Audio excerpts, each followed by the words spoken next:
Matterhorn Bobsleds is an aerodynamic steel coaster that opened in 1959 at Disneyland in Anaheim, California. It was revolutionary for the time as it was the original tubular steel roller coaster and paved the way for how most modern steel coasters are designed today. Riding this, you can definitely tell that the coaster engineers have come a long way with innovations in roller coaster design, but this is still a timeless classic even if it is really janky. It has two separate sides intertwining with another in the man-made mountain of the Matterhorn. Both sides are pretty similar to each other, but I was only able to ride the left side, or the Tomorrowland side, as it starts closer to that land compared to Fantasyland, which is the right side. It has gone through many refurbishments in its over 60-year history, with newer ride vehicles and more impressive Yeti animatronics that actually work, unlike the massive one on Expedition Everest at Animal Kingdom. The queue line is certainly not as well themed as some other Disney queue lines, but it has a nice European aesthetic and a person with a Swiss accent talking over speakers as you get further in line. Each train seats 6 riders all back to back, with just a seatbelt as a restraint, very similar to Space Mountain's trains at Magic Kingdom. There's a decent amount of legroom for this setup, but it could have been more padded with how janky the ride can get at points. The stats aren't crazy, but pretty decent for the time, with a height of 80 feet, speed of 27 miles per hour, and both tracks are around 2,000 feet in length, but the right side is slightly longer. Now we got the stats out of the way, let's see how it rides.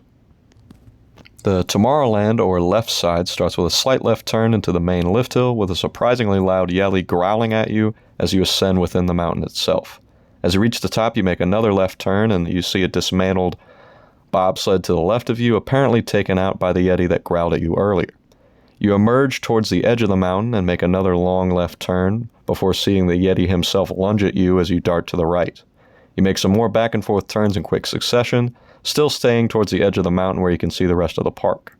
There's another drawn out right turn before going over a mid-course brake run and a couple more fast-paced but also janky turns further into the mountain with the other track right next to you. There's another mid-course before going fully outside, turning left once again as you dive back into the mountain and have one more encounter with the Yeti in the darkness. There's a few more right turns as you slow down and emerge outside once again with a waterfall right to the right of you.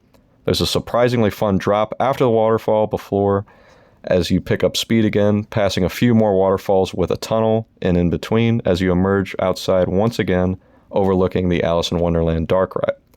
You make a few more back and forth turns around the mountain and make one more final drop into the ride splashdown that sprinkles you lightly as you head into the final brake run. Overall, Matterhorn is a timeless classic and a piece of roller coaster history, and I hope it stays for as long as possible. With that being said, it is really janky, especially in the back row. My front row ride was certainly better, but this ride can easily give you a headache with how much it jostles you around. It has some impressive theming throughout the layout and a long ride duration, which helps make a long line feel more worth it, and this ride can get some long wait times. Because there's only 6 riders per train, even with 2 sides running, it can be a slow-moving line due to its low capacity. Especially if one side is down, the line can barely move if this happens. Assuming both sides are open, though, the single rider line can really cut down on the wait times, and you won't sit next to your party regardless, so I think it really works on this ride especially. If one side is down, however, do not try and use the single rider line because it moves at an ungodly slow pace. The ride doesn't really feature many forces other than laterals and a lot of janky transitions, but that kind of plays into the charm of the ride. I do rank most other Disneyland coasters over this, but I do appreciate it for its uniqueness and history, and that makes it a must-ride for me. I recommend trying to do this towards the beginning or end of your day at Disneyland, as this can get over an hour wait on average during the day. Be sure to subscribe for more content and be on the lookout for more coaster reviews and other theme park videos in the near future.